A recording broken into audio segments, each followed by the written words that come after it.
I'm Doug Slocum, President of the Air and Space Forces Association of Michigan. And a couple cool things that we got to do this week. One is we were told we are, for 2024, the top state AFA organization in the country. Wow. Which I think, yeah, that's amazing. And as I say, it's really amazing if you think about it, because we don't have active duty operational military facilities in the state, whether it's Air Force or Space Force, other services for that matter.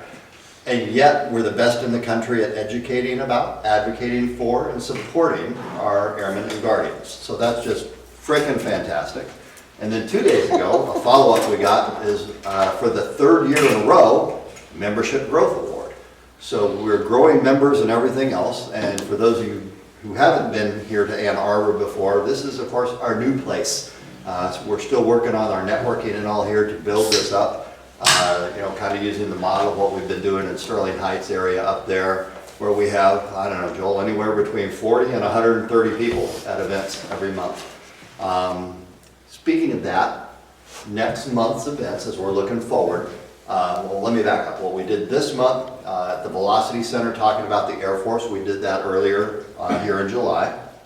Our virtual event this month, our speaker ended up canceling on us. So we did not have a virtual event for this month. And of course, we're here today, and we're going to talk about the MQ-9 operations. Bubba's not here, speaking of that. That's who's glaringly missing in my mind. He's up north doing Yes. a camp. No, he's doing a camp with kids. Is he? Mm-hmm. I didn't know they were, okay. Reminds me about another ROTC topic. But for coming up in August, once a year we do a big picnic. And we're doing that again. So this is the 9th of August. It's going to be at the Enlisted Heritage House at Selfridge. And it is always our most attended event from elected officials on down. And that's the one where we talked 130 people out there last time. Civil Air Patrol actually comes out and cooks for us and everything else, and have the cadets help out. And a beautiful place to be, and we've lucked out on weather and everything every time we've done it so far. So hopefully we'll keep pressing along with that. But so that's the 9th of August. Our virtual event for next month, I don't have that nailed down yet either. But our next event here, which would be the 4th Friday, I don't have my calendar in front of me, for August, is going to be the Misty Blues, which is an all-female skydiving team. So they're going to come in and talk about what they do, how they travel around to the different air shows. They're going to bring in the jump equipment and everything else. And it'll be pretty cool because my daughter, who just turned 18, that's the legal age where you're actually allowed to go skydive. On the 4th of August, I'm actually bringing her down to Tecumseh, and she's going to do a tandem jump. I learned my first jump. She's going to do a tandem jump, but all the Misty Blues are going to jump with her.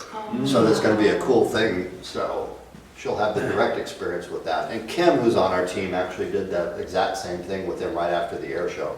She went down to Tecumseh and did a tandem jump with the Misty Blues and everything else. 23rd. The 23rd. That. Okay. So that's the kind of things that are upcoming. I was going to mention ROTC. So Giancarlo Mao, that's actually Giancarlo, first name, Mao, last name, was our ROTC liaison with Michigan Tech. We swapped out, and I cannot think of her name, I've just been emailing with her. We'll have a new ambassador. So we have a great relationship with our ROTC detachments. They're going to have a new commander at Michigan State that have not met him or her yet. But of course, Josh is from here at U of M. And we have student ambassadors, and we want to try and involve the commanders to the max extent possible.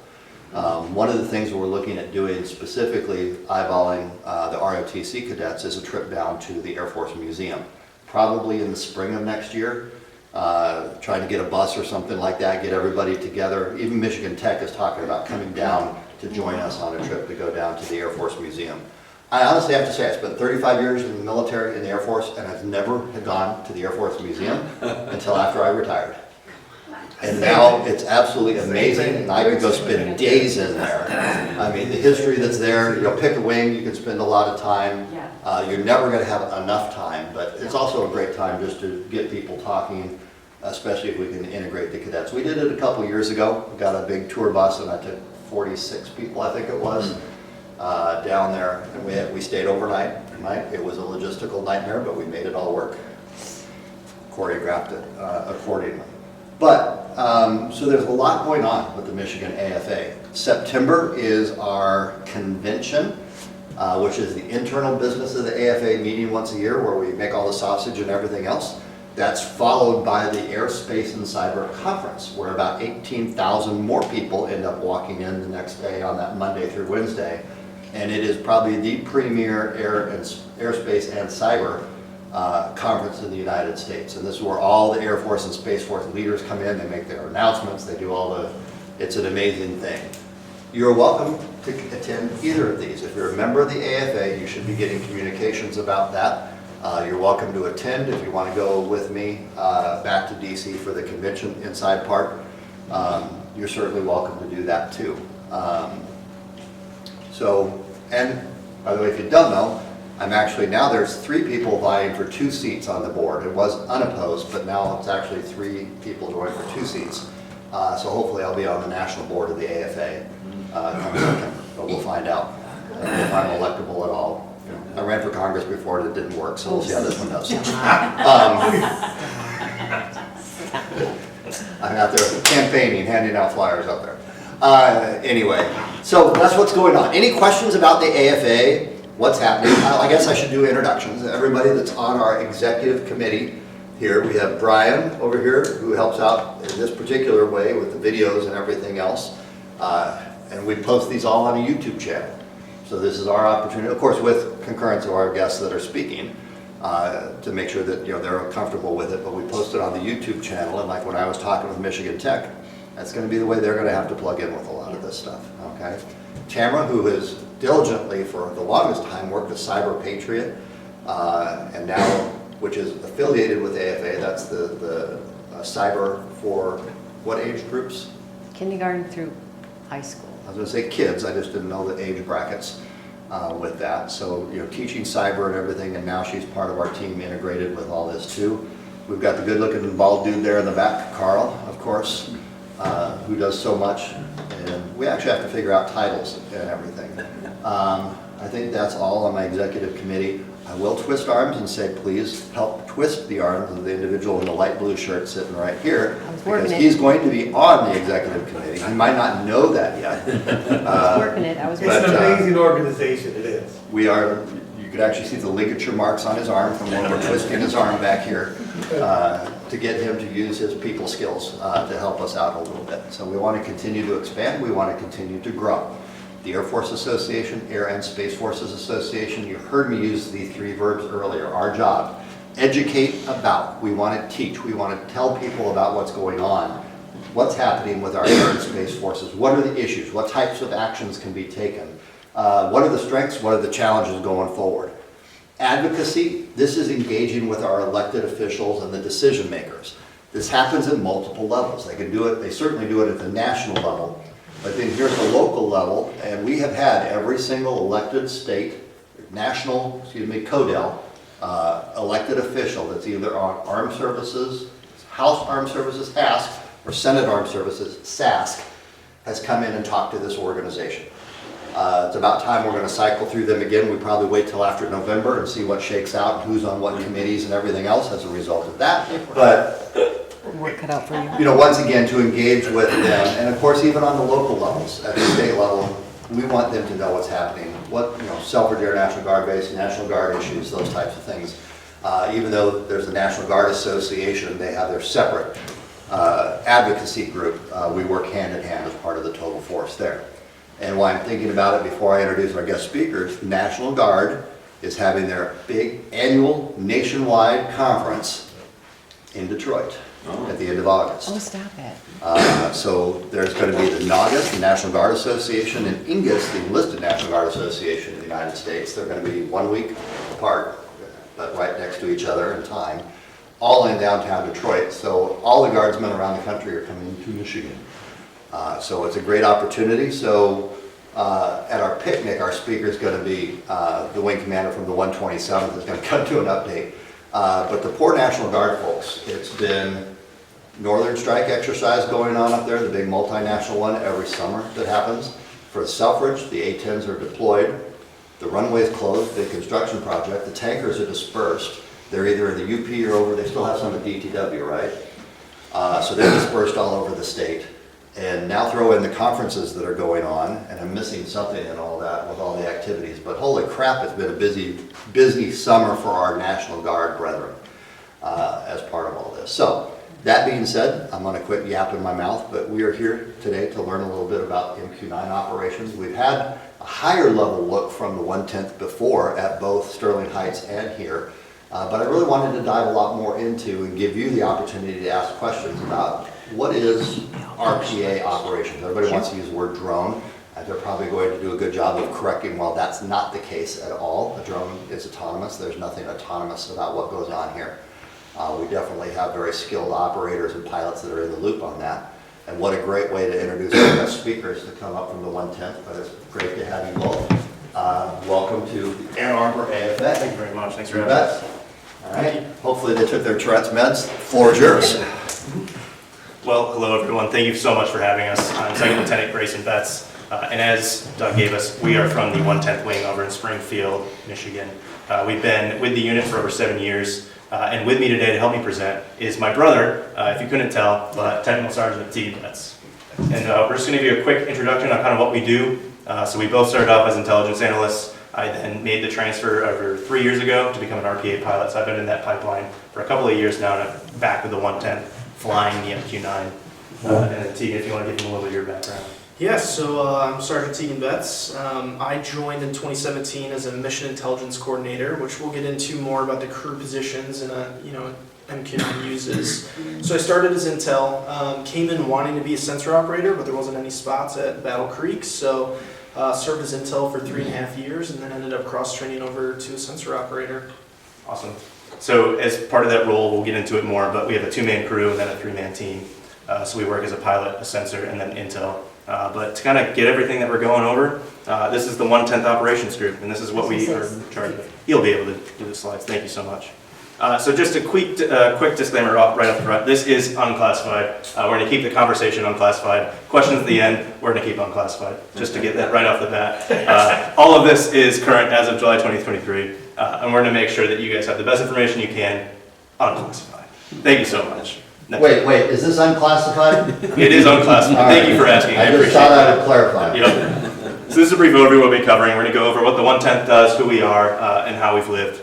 We're going to talk about our MQ-9. That's why you guys are here. It's what we're going to cover. We're going to hopefully explain the mission, and then when we get to the questions, if you guys have anything, feel free to ask. I can talk about a bunch of different facets of it, but it's going to be informative and fun.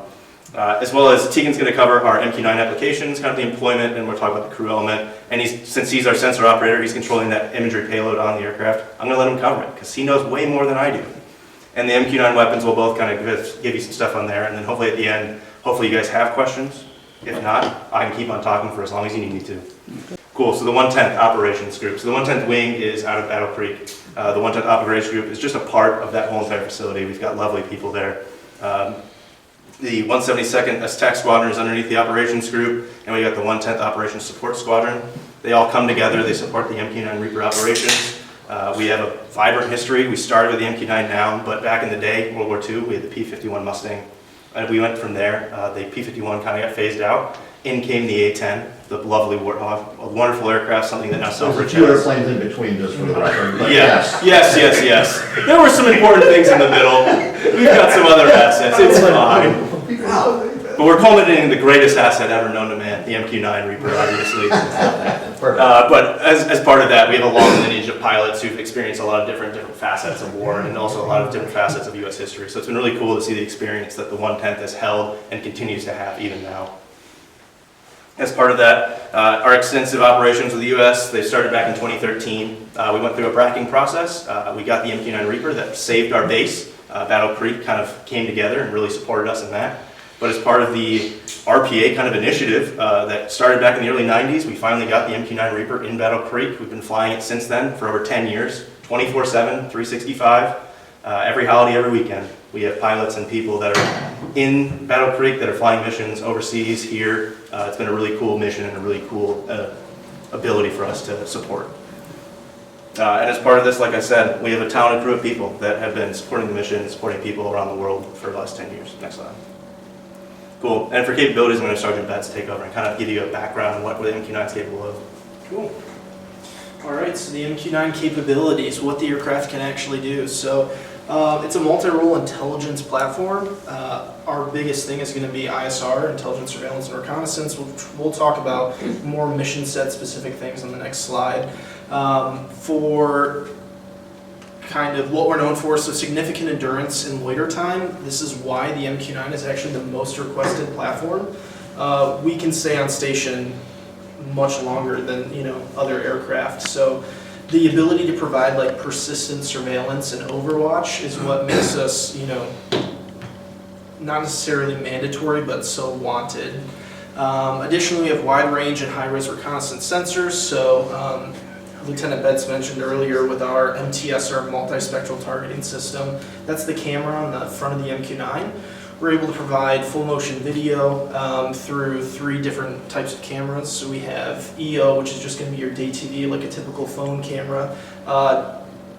We have IR, infrared. This is going to allow us to work in nighttime. We can see heat signatures and not be affected by the time of day. And then we have our SWIR, which is our shortwave infrared, and that's going to allow us to see like lights and whatnot. So with those 3 camera selections, any time of day, really any mission set, we can provide support to people on the ground or any of our customers. Precision weapons. So we are primarily an intelligence, surveillance, and reconnaissance platform, but we have munitions on the aircraft where we can support people on the ground and in case weapons are needed. So we have a few stats up here. So yeah, endurance 16 hours, like that long loiter time is really our bread and butter. So you can go next slide. So MQ-9 applications, these are going to be our mission sets. Our first one, ISAR, which I've mentioned before.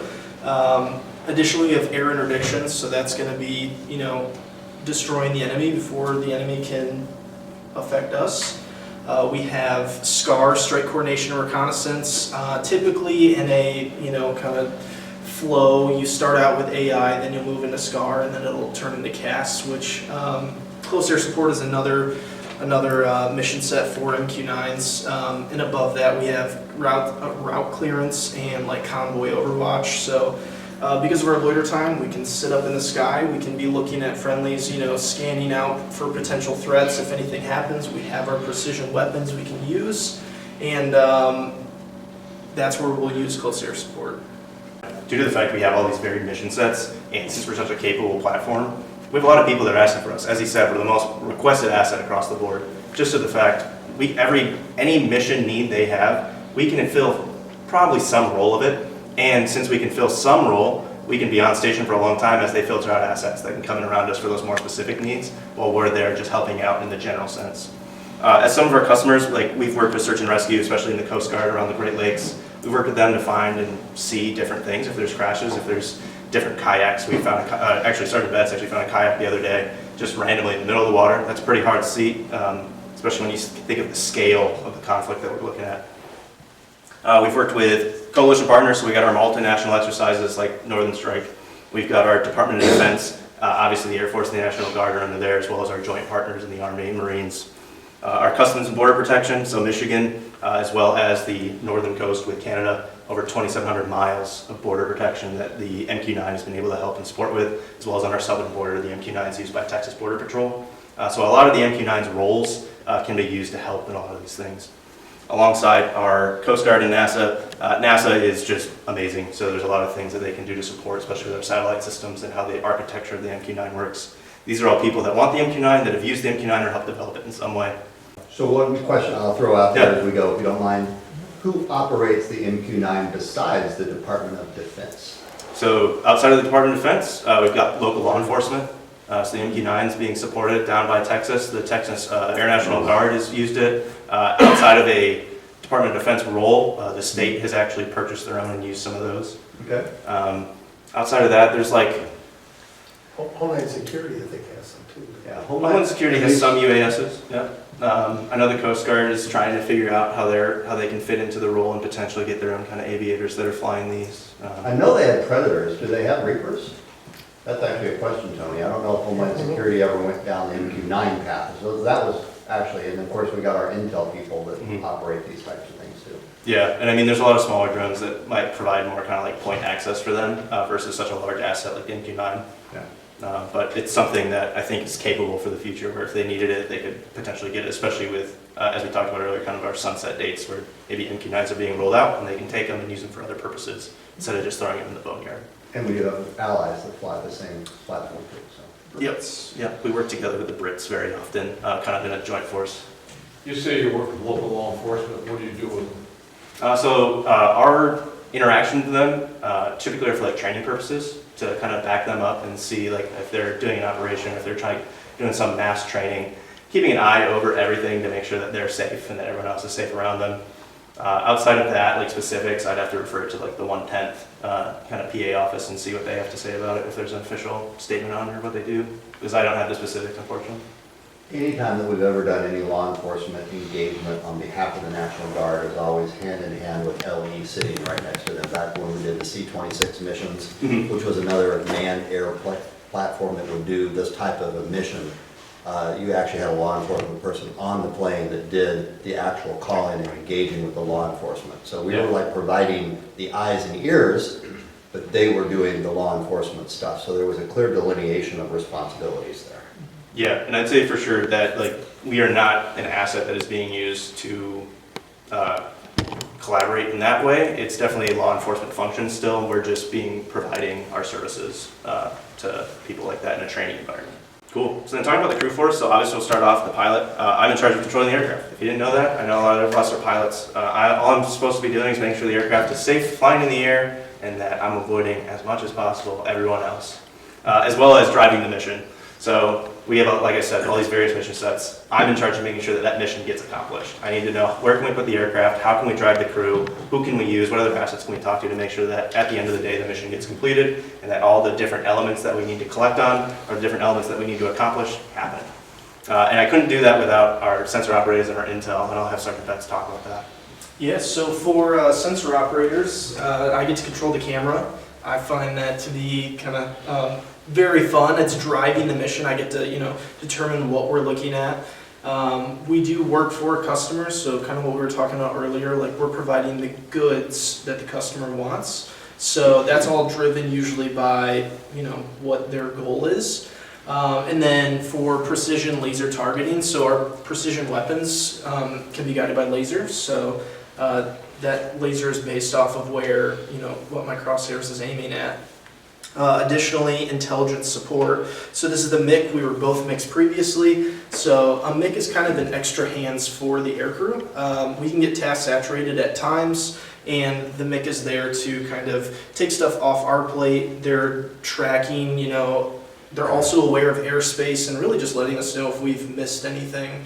They're providing tactical intelligence, whether that's for targets or updates to the air picture or threat environment. So now we get to go into the MTS or our targeting pod. So currently we're using the DAS-4. It's a picture of the DAS-1. It's our imagery payload. Let's see. So we talked about earlier. We have 3 cameras on it. We have our DTV, our IR infrared, and then our SWIR. So the night vision, that's where we use IR, or electro-optical, or day TV camera is going to be, if we're looking for colors or trying to identify specific characteristics about a target. And then short and long wave IR, that's just going to, give us an ability to see lights in the light spectrum. So we can use all 3 of these in conjunction to kind of accomplish what the customer wants. So targeting pod capabilities, these are just examples of all 3 of our cameras. So in the top left, we have our day TV camera. In the top right, we have our infrared, and then at the bottom, we have our short wave IR and long wave IR. DAS-4 imagery, so this is just a real world example of kind of what I'm going to be seeing from my heads-up display in our GCS, which I guess I'll touch on now. So in MQ-9 Ops, obviously we're not in the aircraft. It's an unmanned aerial system or remotely piloted aircraft. So we're sitting on the ground in our ground control station. We refer to that just as a GCS. We fall under the mission control element. So the aircrafts we're flying are not located, geographically near us.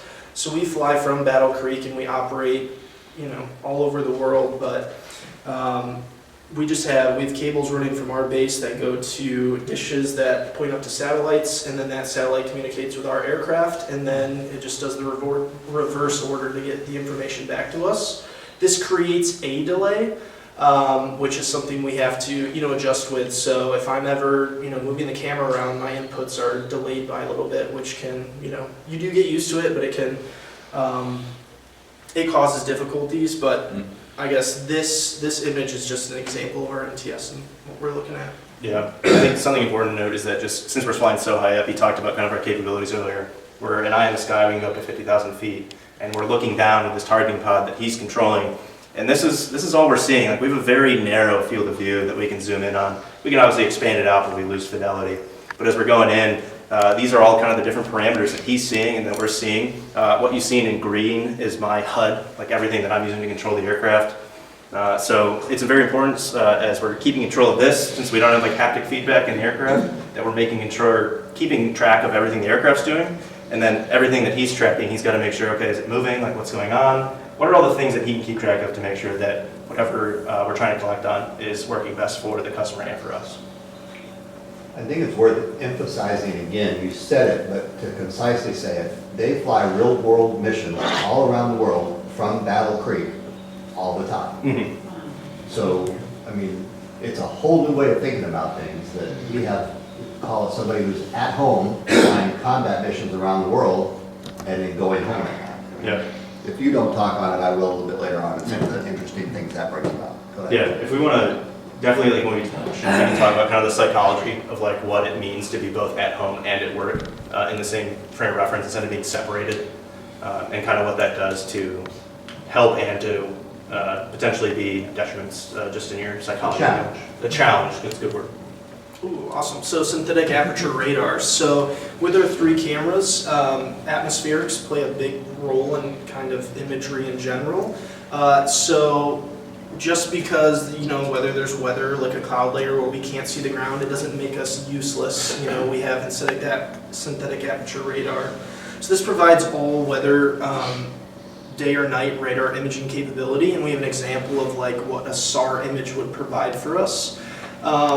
So a lot of the times, MQ-9s being unmanned, like weather is a legitimate concern for us, but as long as it's not affecting our aircraft, we can go out and still provide a customer with, an image or intelligence that can help them. So kind of the weapon platform, obviously the MQ-9 can carry weapons. It is a capability that we have. One of the important things that we have is the AGM-114. If you haven't heard of it, it started in Vietnam. It was a helo weapon. It was used to anti-tanks, kind of harder targets. And then they adapted it for the MQ-9. Can you go back? Going forward, yeah. Don't think you meant to go forward yet. There you go. Sweet. Cool. So range, 16 kilometers. You can think of like 8 nautical miles roughly. And then you can go all the way down to a minimum of like 2.5. So you can be pretty far out and you can be pretty close, all to have like best effects for the AGM-114. It can be shot off bore sight, which means that if I'm facing straight, greater than 45, I can shoot off my wings as needed if I have to avoid like a threat at any point, or if there's something off my wing that I just can't cross. Those are all things that I can potentially use this weapon for. It's very capable. Typically at high medium altitudes, it can go out to 180 degrees. Would you ever do that? Probably not. But theoretically, someone said that it can do that, which is really cool. But other than that, they can be trajectory shaped, so it can be, there's different profiles for how the missile will fly, and if it needs to be like very direct or if it needs to go high or low, those are all things that we can change. The 114 is very capable. It's been designed for years, obviously. It's been adapted and modified, but it's a very, very interesting missile and very capable in that same frame. Before you leave that slide, Yeah. can you talk about the R9X? I can talk about the R9X to a certain extent. So the R9X variant was, I think, published on Twitter in 2021, 2022, seen online. It's a very small CDE or collateral damage weapon where it has 4 fins or 4 blades that pop off of it when it's in flight, kind of in its terminal phase, and then it'll strike the target with those blades out. and it reduces collateral damage to the max extent possible. It's very precise to an extent where it just minimizes like blast and frag because it doesn't have an actual warhead, it just has the fins that are actually causing the damage itself. Anything Dropped up at high speed. But I guess what I wanted to point out, everybody, very precise, Yeah. so that gives you the ability of take the person out in the right seat, but don't take the one out in the left seat.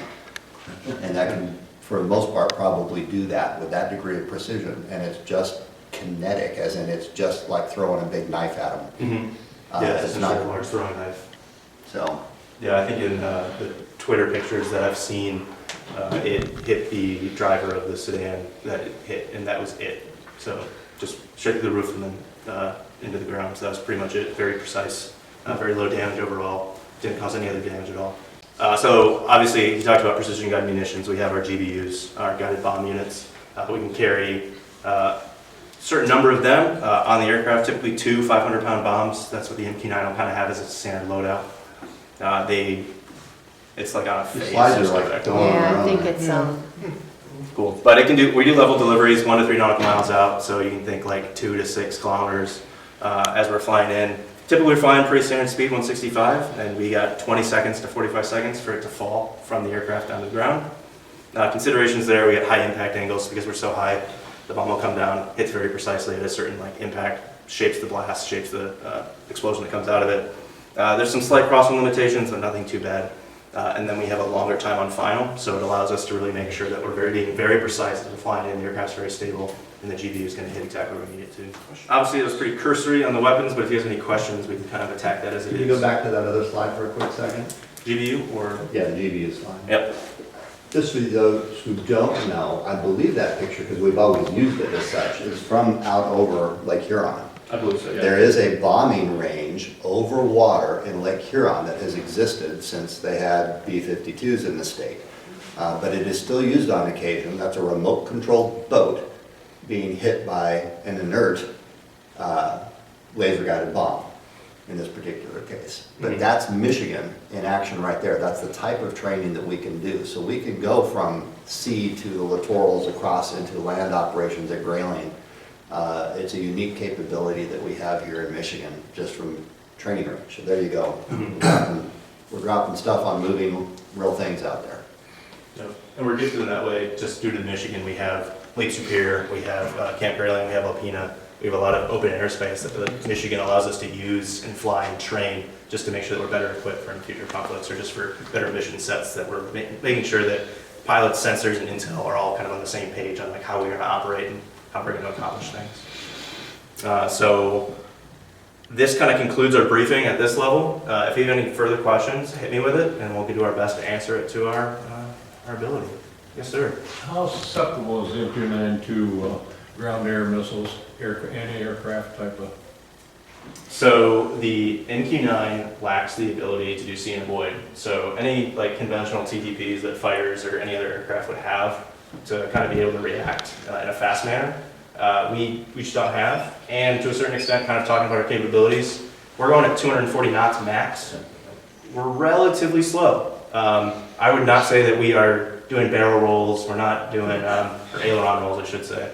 We're not doing last ditch maneuvers and peeling out at 9 Gs. We're turning very slowly and leisurely and getting out of threat rings, doing our best to avoid those types of threats.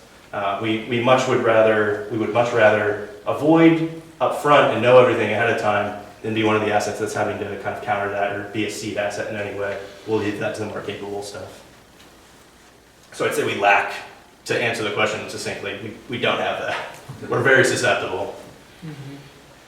What's the resolution on your infrared screen? So it should be 1280 by 720, right? Yeah, that's the resolution, and it just depends. One, we were talking about atmospherics earlier, so that's I'm talking about on the screen. Oh, 230 yeah. by 430 or 1280, 720. 1280? Yep. What are you, an Intel guy asking a geeky question up there, or what? That means it's expensive. Yes, it is very expensive. The asset itself is expensive, and the payload is expensive, yes, very much so. Anything else? Oh, I got all kinds of. Oh, yeah, I'm here for it. None of them worth the plug, Nickel, but they're all questions. In regard to local law enforcement, Yeah. I work a lot with DPD. Okay. If DPD has an issue, 'cause I know you guys fly the river quite a bit doing border patrol. If the local PD called up or DPD called up and said, could we use your MQ-9 for a purpose of some kind? Has that ever been asked? Or do they even know you exist? It's definitely been asked. So it kind of rolls into more of a function of how do federal and state government agencies cooperate, Right. and then what kind of COAs do we have established that allow us to interface with them. So a lot of the time, it's more of a legal battle than can we support? Is there rules in place for us to do that? An important part of MQ-9 operations, especially CONUS inside of the U.S., especially the U.S. civilians, is can we collect, or what should we collect, and what entails collection. So it's called intelligence oversight.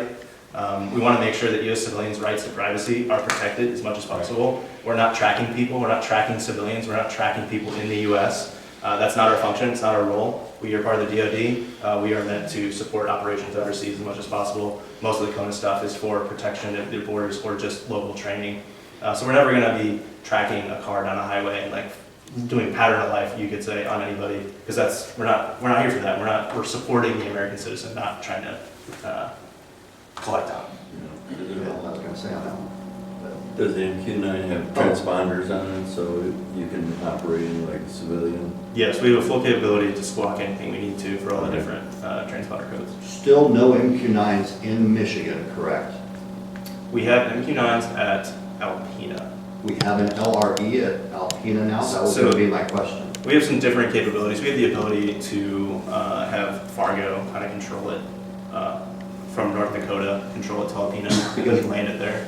Specifically, my question was, Michigan was fighting to get an LRE, which is a launch and recovery element, which yeah. means we'd actually station them here. Mhm. That had not happened last I'd heard, and I was gonna ask if you've heard any update. Are we actually potentially ever going to get MQ-9s in Alpena? I don't know. Last I heard was no, so It'll- it's not a baited question. Yeah, no, I would say as of right now, without further guidance, I'd say no. It's something that is still being talked about, so it's an active thought and consideration. But active duty, kind of the Air Force itself, is considering what the role of LREs look like in the future, and what does the MQ-9's future CONUS look like. So I'd say that's going to be kind of rolling out here in the next 5-10 years. We should see more guidance and a little bit more on, is the MQ-9 capable of kind of flying in national airspace without chase planes, and what how do we need more LREs, do we need less, what that's going to look like, kind of that picture. So. Yeah, and what I was alluding to is like when they take off in New York and some other places, the MQ-9 has to go out to the airspace that is then restricted.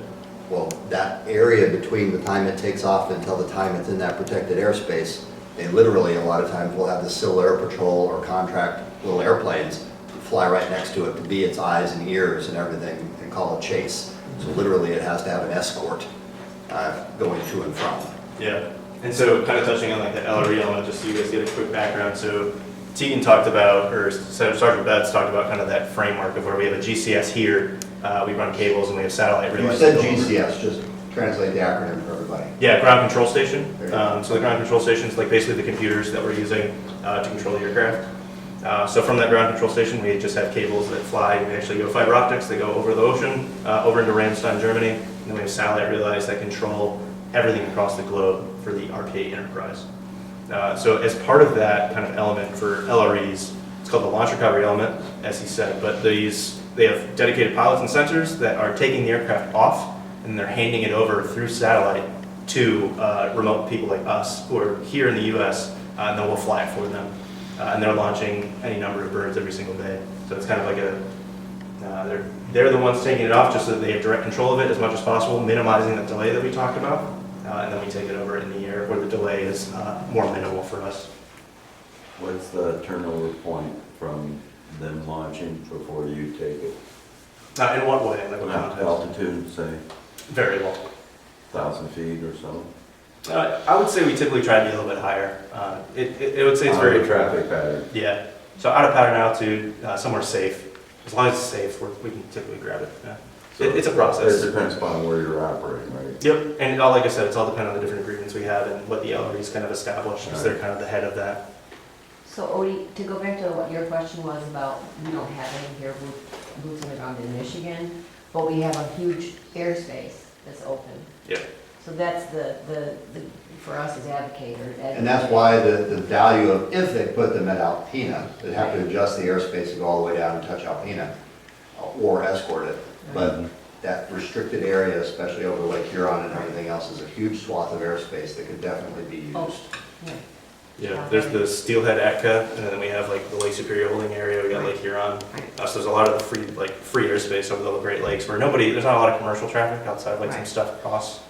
But a lot of good regions for us to train, a lot of cool mission sets that we can do just for training for helping out Coast Guard and Navy, so on. Okay, so I'll take us down another rabbit trail, because I want to ask you all, you live it. So when we went into the Reaper, Predator Reaper type of facility, or mission sets, you know, when active duty took this over, they would have pilots, operators do this for a couple of years, and then go into other assignments. In the National Guard, it's different, because now we have people that are doing this assignment for an entire career. And it's its own unique career path and everything now, but in the Guard, and you heard me talk about it, allude to it a little bit, is so you have people that are flying real world missions affecting real world lives. It could be in Africa, the Middle East, or whatever. You get done, you go out and you get in your car and you drive home to be with your family. It has added a challenge to resiliency to our airmen that had never been seen before. And at least at one point in the Guard, it was a big deal to try and fund a full-time chaplain at every RPA unit in the Guard for the very distinct purpose of trying to take care of these individuals that are facing, in some cases, this moral dilemma that they've never had to face before over periods of time that has been unprecedented. So I guess part of my question, I know there's a long lead into the question to you, which is, how do you help take care of people within the squadron to make sure that everybody's okay? And what can the AFA do to help out with that? Yeah, all the way down National Guard, and as part of like other advocate groups that are help supporting the people on the ground and people that are doing these missions 24/7. We found that we do have a full-time chaplain. We have a chaplain corps that is at our base, at every RPA base. And a big push in the last couple of years, just as we've seen with resiliency, mental health is a huge issue, something that we really want to tackle as a force. We want to make sure that everyone's being taken care of. And since we have both home stressors and workplace stressors that are attacking us all the time, you no longer have that delineation between home and work. And then I have my break and I'm flying home and I'm coming off deployment, now I'm home. You can deploy in place. You can be working a mission for 12 hours a day, going home, dealing with kids, dealing with your partner, and dealing with just all those things, bills and home stuff that typically you might not see at the same time. It's all coming down at the same point. But we've had some great people come in, some great organizations that are supporting us. We have psychological health on base. We've got 2 dedicated 24/7 psychologists who are available to phone call at any one time. They're available for us at any point. They have clearances that we can talk to them about anything we're experiencing and struggling with. They're complete confidential. They're there to help. That's been a big push by the Air Force in general, especially the DoD, is they are not there to punish you, they're there to help you. And that's been a process that's been established and really worked on, where it used to be kind of like this, what's the word? Black mark on your record, let's say, if you went to psychological health. Yeah, stigma that has been really kind of washed away, or it's still being washed away as more people come in and kind of experience it. It's like everyone around you is also trying to help, but they especially want to get you back to where you can be to fight the good fight, let's say, get back on the mission, and to make sure that you have the tools and the resources to continue on. That's been huge for a number of people I know, where they've experienced some stress or they've experienced some things in their life that caused them to kind of stumble for a second, but they've gotten the help they needed. They've been able to come back and they're fully functional again. I've got numerous stories I can tell about that, but it's been a good process because not only do we have those people, but they're training us. We've got a number of like mental health and resiliency factors that we now track across the board to make sure that everyone's ready and willing to go whenever we are about to do a support mission. So, does that answer your question? Is there anything more I can elucidate on that? No, you touched on some good stuff though, and I'm sorry I keep bring things up here, but, you know, having run a suicide prevention program at the national level for the Air Guard, Yeah. I wanted just to foot stop a couple things. The Air Force used to talk out both sides of their mouth. Yeah. And hopefully they're not anymore, because they used to say, we want you to get help. Mhm. You know, no harm, no foul, go talk to that director of psychological health or the chaplain. Mhm. But then as soon as you did that, the first thing they did was, oh, mental health, whatever, take away your security clearance, which then means you can't do the jobs that you're supposed to be doing. And they're saying, no harm, no foul, but then it affects your career. And that duality was conflicting for the longest time. So hopefully they finally figured that out and disconnected that a little bit, so that people truly can, without repercussion, get the Yeah. type of help they need, that there's not gonna be a barrier. Yeah, the impact on your circulatory clearance has been removed. It is now purely about helping the member and making sure that they are getting the support and resources they need. And psychological health is separated from that chain, so they are held accountable to a much higher level outside of our base command and outside of the kind of the call it the clearance routing, so that they can be without bias and without undue influence from commanders or anybody that would affect that in any way. Okay, and I think most people understand what a chaplain is when we talk here, but we've used the term the Directors of Psychological Health. And that was a program that was started about 10 years ago and brought up, these are civilian psychiatrists or psychologists who are then hired by, I think every single Guard unit has at least one. At least one. Full-time, and their job is to help with mental health. They're to be there. And they stay very busy, unfortunately, in a lot of these units for different reasons, not just RPA type of stuff. But it is a great program. It was helpful, much needed. It took a lot of coordinating to make it happen, and that's a lot of resources to hire 90-plus full-timers across the country. Yep. Yeah, very much so. And there's been, even though we all have one, there's been a greater push to have two, at least two, just because of the schedule that we keep in uphold. So there's been a lot of support for that. A lot of our bases that we've been to and commanders, like there's a huge push, especially from the members, where it's like this is something they've seen that's been helping, and I think we'll continue to see that grow and evolve as we continue in this kind of like mental health resiliency fight, especially keeping everybody safe. So. What other questions? What can we do to help? I mean, what you guys already do is awesome. Like your guys' core values, like the education, the advocacy, the support, those are all things that when we have issues, if we have organizations that we can partner alongside and like really come out and do things like this, where we can talk to you and explain, this is what we're doing, this is what our fight looks like, this is what kind of like the next future fights are going to look like. Just coming alongside people that are supporting these missions and realizing what they're going through. If you have members of your own that like family members that are or friends that are in the military, and they're talking about these things, it's like, hey, there are resources to help. We're here to help, and just kind of all coming together and making sure that we're all on the same page. That's really important. But thank you guys for having us and what you guys do. Just one question, which a little bit of a chance to brag about. I know how good of an engineer I was when I was 2-3 years into it. I did okay. But I now know that I'm 41 years into my career, and that engineer was a joke. Back then. So if you guys are making a career path out of this, at some point your capability will be far greater than somebody who's only done it for 2 or 3 years.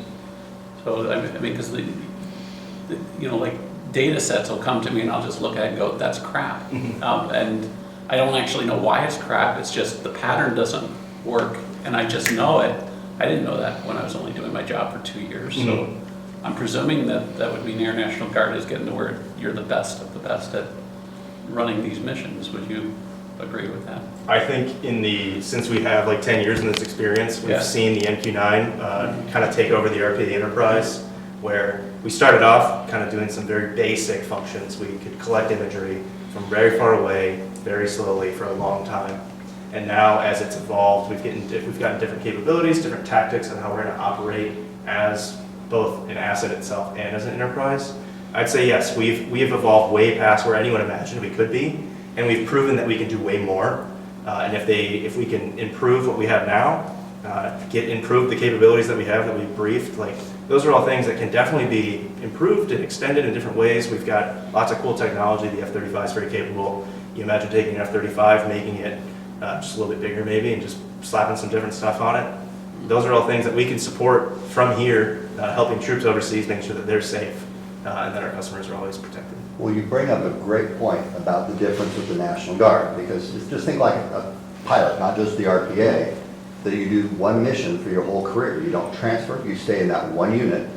You have more continuity, you have more expertise. When you look at the average flight time for a pilot, just to use one example, significantly higher than the active duty counterparts. So you're gonna get the best of the best in the National Guard.